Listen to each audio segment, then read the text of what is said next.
Ladies and gentlemen, please welcome to the stage the next Vice President and Second Lady of the United States, Senator J.D. Vance and Usha Vance.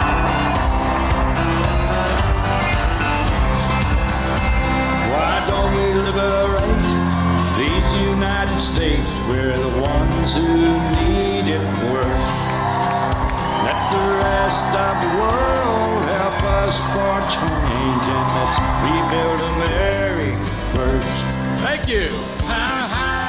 Man, it is good to be in Sanford, North Carolina, and I believe it's just in 2 days that we're going to turn North Carolina red and make Donald J. Trump the next president of the United States.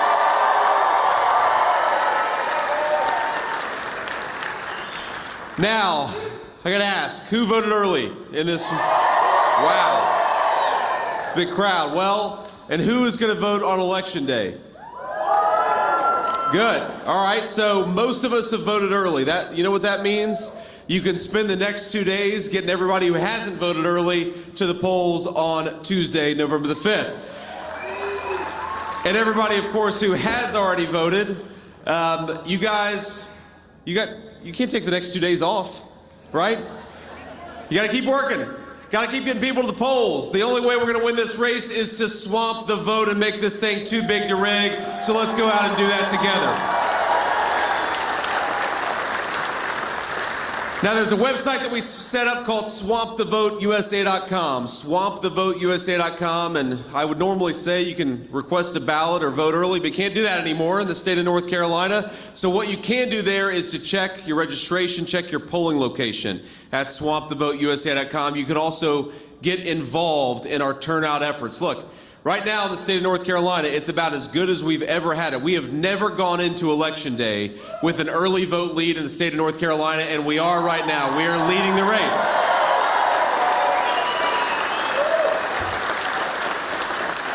So that's the good news. The bad news is the Democrats are going to try to swamp the vote in their own way on Election Day, so we got to make sure that every single friend, every family member, everybody who hasn't gotten to the polls, we got to make sure that they get there, and that's why we're here, is to remind you that we have got to win, not just the days before Election Day, because that's only half the battle, and I'm glad that we won it, but we got to win Election Day too, and that's what we're going to win. We're going to make Donald Trump the winner of North Carolina, but the president-elect of the United States.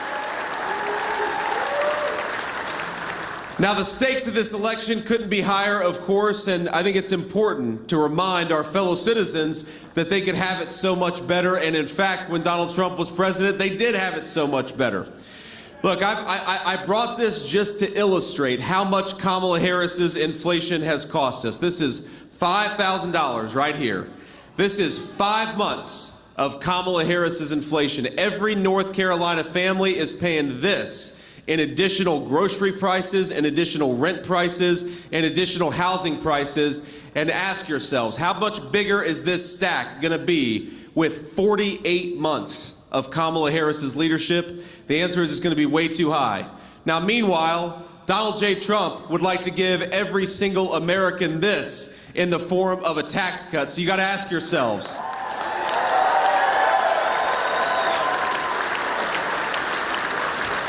you gotta ask yourselves, every 5 months, do you want Kamala Harris reaching in your wallet and taking this out? Or do you want a president of the United States who is gonna give you more of your hard-earned money back and make it easier for you and your families to prosper? That's what's at stake for North Carolina.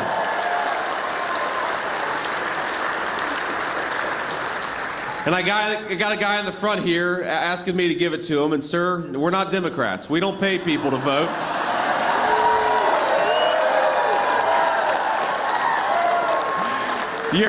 Your reward for voting for Donald J. Trump is that your checking account's gonna get bigger because we're gonna pursue common sense economic policies that make us all more prosperous. That's how you're gonna get richer, sir. But I can't blame you for trying. It's worth asking. Look, Kamala Harris, it's simple. Kamala Harris broke this economy, and Donald J. Trump will fix it. Kamala Harris inherited an economy where we had 1.5% inflation And over the last 4 years, her inflation has cost North Carolina families about $28,000. Kamala Harris inherited the safest and most secure border in the history of the United States of America, and in 4 years we have seen the number of illegal aliens in this country grow to 25 million. Kamala broke the southern border, and Donald J. Trump will fix it.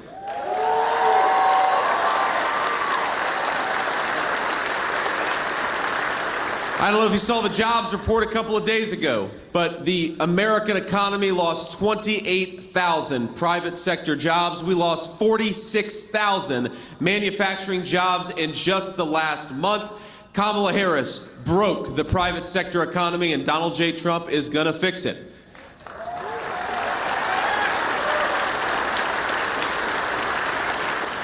And of course, whether it's housing prices, whether it's mortgage interest rates, whether it's grocery prices, everything has gotten more expensive under Kamala Harris's leadership. So again, we have to ask ourselves, do we want a president who broke the economy, broke the border, broke your wallets, or do we want a president who has already fixed it and will fix it again when we give him an opportunity to govern?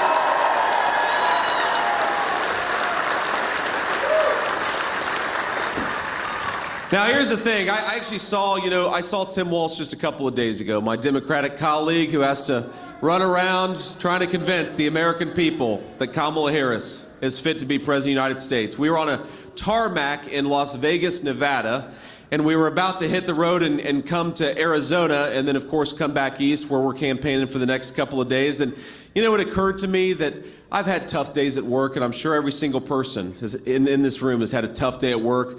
But I bet none of you have ever had as tough as a day as Tim Walz does. Because think about this. Tim Walz has got to go around and convince the American people that Kamala Harris has the competence to be the President of the United States. I'm sure you've had a tough day at work. I don't know if it's ever been that bad.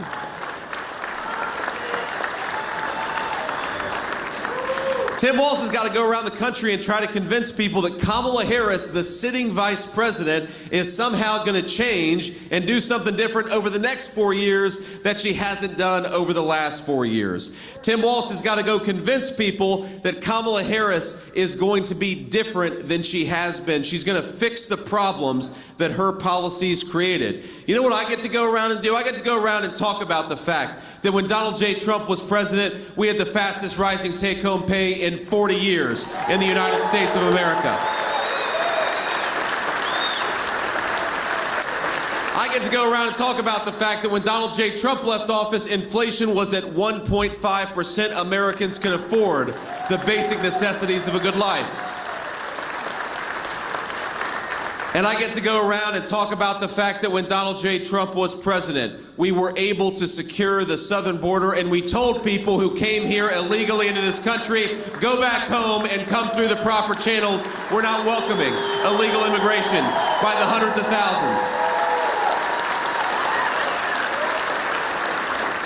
That is the Donald Trump record, and that is the Donald Trump plan for our future. And it's funny to watch Kamala Harris. She gives these interviews. And, on the one hand, obviously, I disagree with Kamala Harris on all these issues. I criticize her every single day.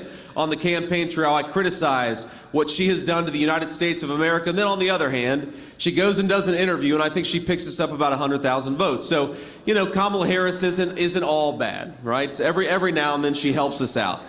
And here's the thing. When Kamala Harris, when she's got a teleprompter in front of her, she throws out a bunch of slogans, and sometimes they sound ridiculous and sometimes they sound okay, but we can't pay attention to the slogans of Kamala Harris. We've got to pay attention to what she's actually done. And what Kamala Harris has actually done is that she came into office and bragged about undoing Donald Trump's successful border policies. She came into office and said that she was going to go to war on American energy, and that's exactly what Kamala Harris did, and that's one of the biggest reasons why we can't afford groceries and why our citizens can't afford to buy a nice home. She came into office and said she cast a tie-breaking vote on trillions of dollars of new spending. And so every time you hear Kamala Harris stand before the American people with a teleprompter in front of her and say, on day one, we're going to tackle the affordability crisis, or on day one, we're going to secure the southern border, you can ask Kamala Harris, day one was 1,400 days ago. What the hell have you been doing for the past 4 years? Stop talking about your job and start doing your job.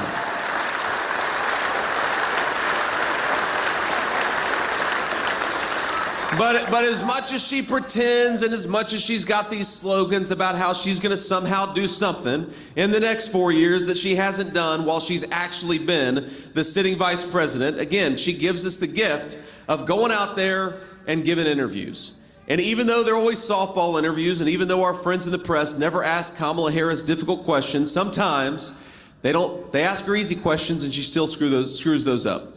And the definition, of a Kamala Harris gaffe is when she accidentally tells the truth, because sometimes she does do that. And a couple weeks ago, I don't know if you saw this, but she gave an interview with The View.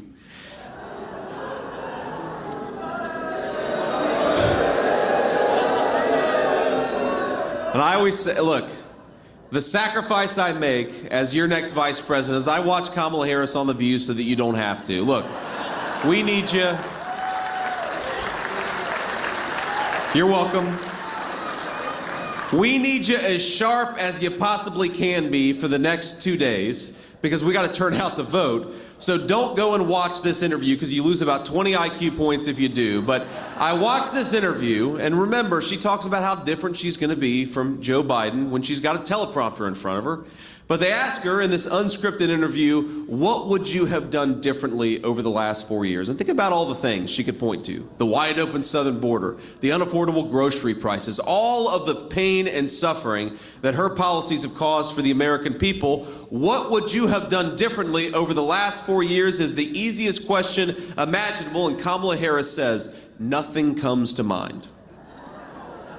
Well, think about this. How is the person who admits that she would have done nothing different over the last 4 years, how is she going to solve the problems that have been created by the last 4 years of policy? If she's not going to do anything differently, how is she going to lower your grocery prices? If she's not going to do anything differently, how is she going to make home ownership more affordable for our young people? If she's not going to do anything differently, how does she propose exactly to close the border that was opened under her watch? And the answer is she doesn't plan to do anything differently. So for the people of North Carolina, the choice is very clear. It's a choice between more of the same. More high grocery prices, more unaffordable housing, more open borders, more fentanyl in our communities, or the choice is, do we take this country in a different direction? Do we get back to peace and prosperity? Do we get back to the leadership of Donald J. Trump? And that's what we're going to do.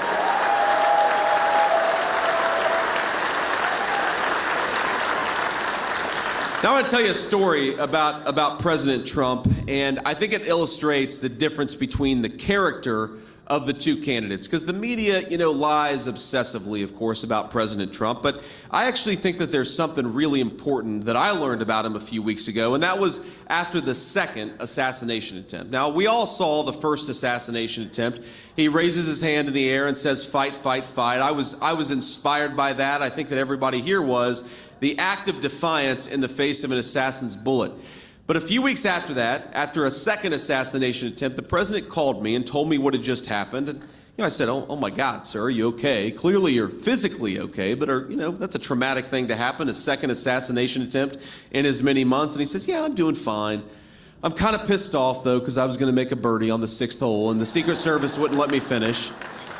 And it kind of occurred to me in that moment that that's the kind of person you want in the Oval Office when the world goes to hell.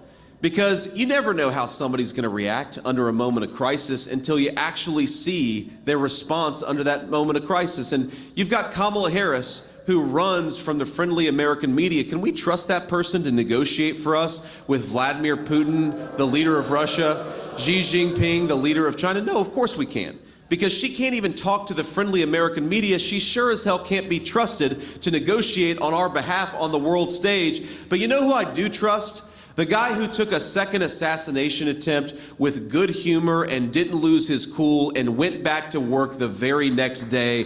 That's who we want doing the American people's business.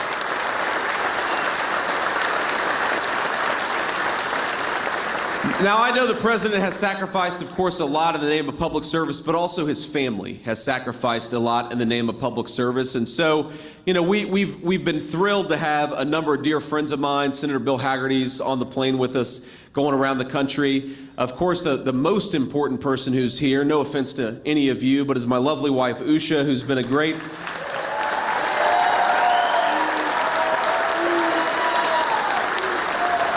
He's been a great partner, of course, but just my best friend, and it's fun to get to do this with your best friend. We've got the great Senator Ted Budd and his lovely wife. Thank you, Ted, for being here. But we've also had my dear friend and the president's eldest son, who I think would like to say a few words. Donald Trump Jr., come on up here and tell the people why they need to vote for your dad.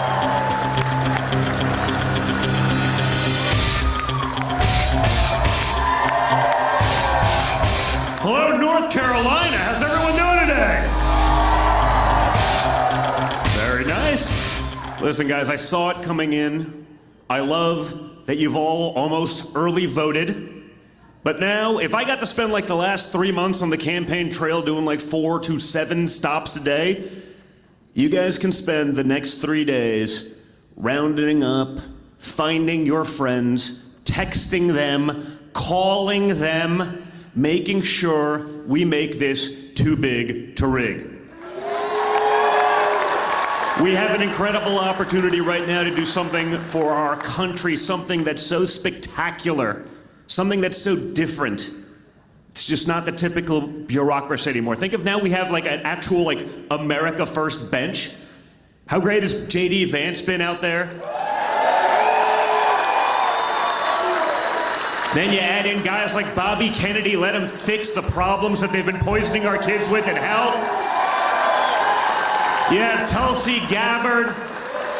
You got people from across the aisle coming in to finally put common sense first. And then you have the ultimate, Elon Musk. How about you put him in there and clear up some of the bottlenecks and the things that are broken in DC. I mean, the guy literally, he's putting things into space in like a few weeks. He started this a couple of months ago, and he's outperforming NASA. That's been doing it for like 75 years. I mean, isn't that perfect? Isn't that exactly what we need? And it's exactly why DC is pushing so hard against it. That's all they have. They have that bureaucracy. With that bureaucracy is money and power, and that's all they care about. You see it each and every day. So we can do something different, but we cannot do it by ourselves. We saw it. They can cancel the most powerful guy in the world. They can shut him down. They can censor him. They can manipulate him. They can say things he didn't say, or they take like the first like quarter of a sentence and just neglect to inform anyone about the rest of the sentence. Whatever they do for their narrative, they will do it. Okay, the fake news, they're gonna fake. We see that. And we also understand that we are not in a fair fight because of it. That is $1 trillion industry. You combine that with another $1 trillion in big tech, functioning as the propaganda arm of today's Democrat Party, and you realize we all have to function as a team together, and we can do that. I mean, I thought JD's example, JD pulling out that fat stack of Benjamins. We were in Vegas, one of the guys hit on a slot machine, not exactly the most manly form of gambling, but fine. But I thought it illustrated a great point. But I think another example that I like to use when I talk about it is I took 2 of my sons. Last summer, we were on a father-son fishing trip. We came back and they were hungry. They were 10 and 14 at the time. And we went to McDonald's, where my father is now allegedly a fry cook. Now, the Biden-Harris economy is so bad that Donald Trump has to not only run for president, but he has to work at McDonald's and as a garbage man just to make ends meet. And you know what I loved about it? It was the media response to McDonald's. Oh my God, it was a staged opportunity. It's like, no, really? Like I thought he was actually working there. I mean, that's how insane they are. Think of that, okay? But I take my kids to McDonald's, And I'm not one of these guys, liberal virtue signaling. My 2-week-old baby was crying the other day about the potential of nuclear proliferation on the Korean Peninsula. It's like, no, I know exactly who I am. I'm very comfortable with it. I'm open and honest about it. I'm the son of a billionaire from Manhattan. But if Donald Trump Jr. takes his children to McDonald's and has sticker shock, that is a serious problem, folks, okay? That is a serious problem. McDonald's was never, until the Harris-Biden economy, it was never a luxury item, right? And under my father, it won't be again. But we have to get him there, okay? This notion that Kamala Harris is going to be an agent of change. She's going to be, if she was going to change anything, well, she's changed a lot. It's all for the worse. But if she was going to change anything for the better, wouldn't you have done it by now? I mean, you are the Vice President of the United States. You're number 2 in charge. And you can't come up with anything you would have done differently. Wouldn't have done Afghan withdrawal differently. Wouldn't have handled the border differently.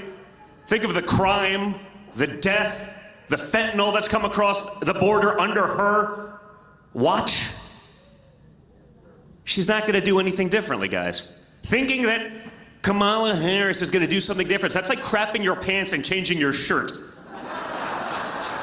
You switch out Biden for Harris. It's literally the example. And you know how we know this? Because after about a month, when they finally forced her to put up her policies on her webpage, she cut and pasted from Joe Biden's playbook. Didn't even change the source code. Nothing is going to change. Don't be gaslit by it. Don't believe it. Just get all of your friends out. If we do this, we will do this together. Okay? We can take back our country together. We will function like a team. We will actually have unity. We will end the insanity of men in women's sports. We'll end the insanity of our open border policies, where they let in 600,000 criminals, 13,000 murderers, 16,000 sex offenders and rapists. Think about that. Those are U.S. government statistics from their administration. They know that's coming across our border, and they allowed it to happen anyway. This is not sane.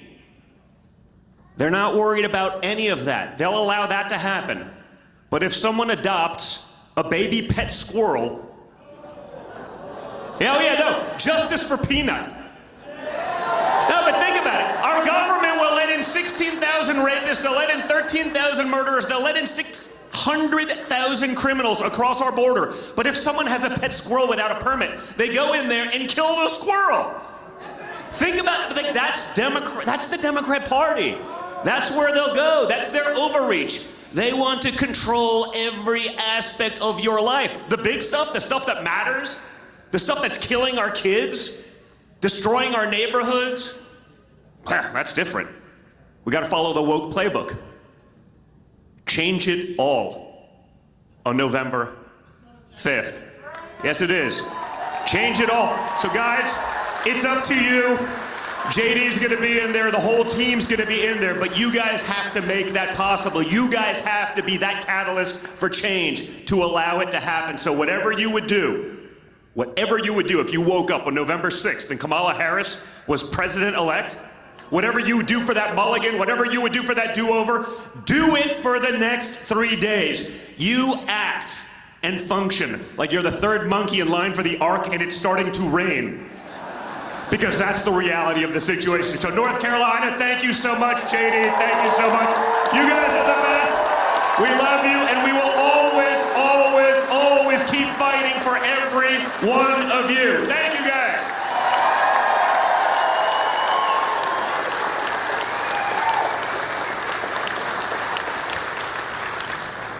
So I know Don's fired up about Peanut the squirrel. We were on the way down here from Cincinnati. He was like, is it really the case that the Democrats murdered the Elon Musk of squirrels? And I said, yeah, it sounds like, have you seen the videos of this squirrel? He's a genius, or he was, unfortunately. But the same government that doesn't care about hundreds of thousands of illegal immigrant criminals coming into our country doesn't want us to have pets. It's the craziest thing. Look, let me leave you with a couple thoughts here, because I know we're going to get on to the next spot, and I want to make it clear that if you are undecided in this election, I think it's important to consider what's at stake. And I know all of you are not undecided, but there are a lot of people who are going to watch at home. We're going to see the clips from this, and I think it's so simple.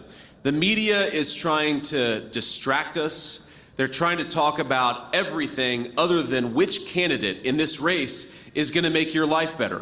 Which candidate in this race is going to take this money out of your pocket, and which candidate is going to put it back in? The answer is we already know. We don't have to guess. Kamala Harris, over the last 4 years, has been taking money out of your pocket with inflation. Donald Trump already put a lot of money back in your pocket when he was president, and that's exactly what he's going to do again. We ask ourselves, how do we create the prosperity of the Trump economy? How do we go from low inflation and rising take-home pay to where Kamala Harris has got us today? And the answer is very simple. Kamala Harris decided to wage war on the American energy industry. Because think about this. If the truck driver who's delivering the groceries to the grocery store is paying 45% more for diesel, then all of us are paying more for the groceries at the grocery store. If the guy delivering the lumber to the job site is paying 40% more for gasoline, then all of us are paying more for the house that was built at that job site. So the Donald Trump plan to get us back to economic prosperity is very simple. It's just about common sense. Where Kamala Harris would like us to buy oil and gas from tin pot dictators all over the world, Donald Trump wants us to drill, baby drill, buy it from American workers in American territory.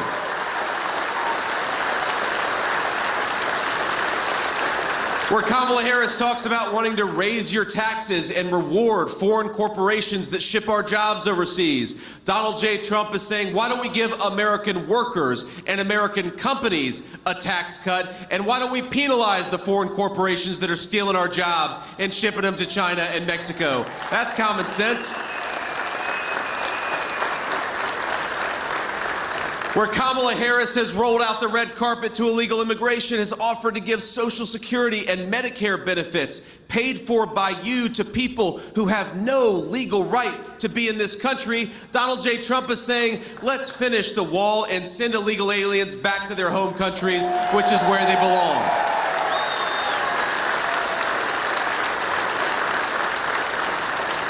This is not rocket science, my friends. I really do believe that we're ready to unleash a golden age of prosperity in this country. We've got the best workers. We've got the best natural resources. We've got the most beautiful country in the world. The only thing that is broken about the United States of America is Kamala Harris's leadership in Washington, D.C. So in 2 days, I invite the people of North Carolina to join me in saying to Kamala Harris, you are fired. Go back to San Francisco where you belong.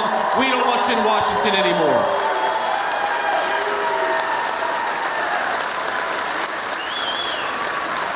And while Kamala Harris attacks her fellow citizens for daring to criticize the job that she has done as vice president, if you think that she's done a crappy job on the border, she'll call you a racist. If you think that you should be able to afford housing and groceries, her boss, Joe Biden, will call us garbage. And here's the simple message to the leadership, the broken, corrupt leadership of Washington, D.C.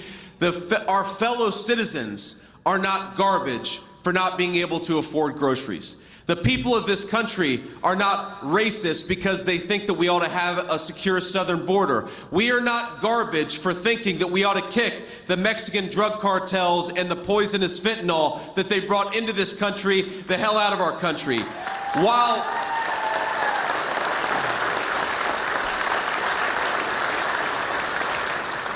But while none of our fellow citizens, whatever their politics, are garbage for thinking that Kamala Harris has done a bad job, in just 2 short days, we're going to take out the trash in Washington, D.C., and that's what we have an opportunity to do.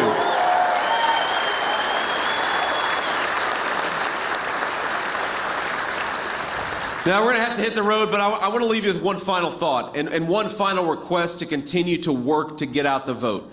Because as much as I'm going to look forward to beating Kamala Harris and the Democrats in just a couple of short days, and trust me, I'll probably enjoy it more than anybody in this hangar, This is not just about red team versus blue team. This is not just about Republican versus Democrat, because look, we got a lot of Democrats and independents who we're proud to have on this team. This election is about giving the American people the leadership that it deserves, about giving the American nation a president who puts our citizens first, about an American leader who has compassion for the people who have the legal right to be in this country, not to illegal aliens who have taken advantage of this country. That's what this election is about. And think about all of our fellow citizens, the people who built this country, the people who go to work every day and keep it running, and they're suffering right now.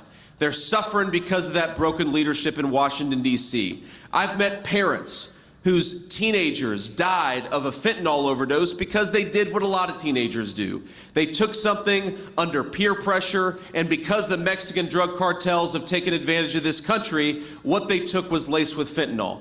And so they paid for that teenage mistake, not with a lecture from their parents, but with their lives. We have got to fix what's wrong in this country so that American parents can raise their children in safe and secure neighborhoods. That's what this election is about.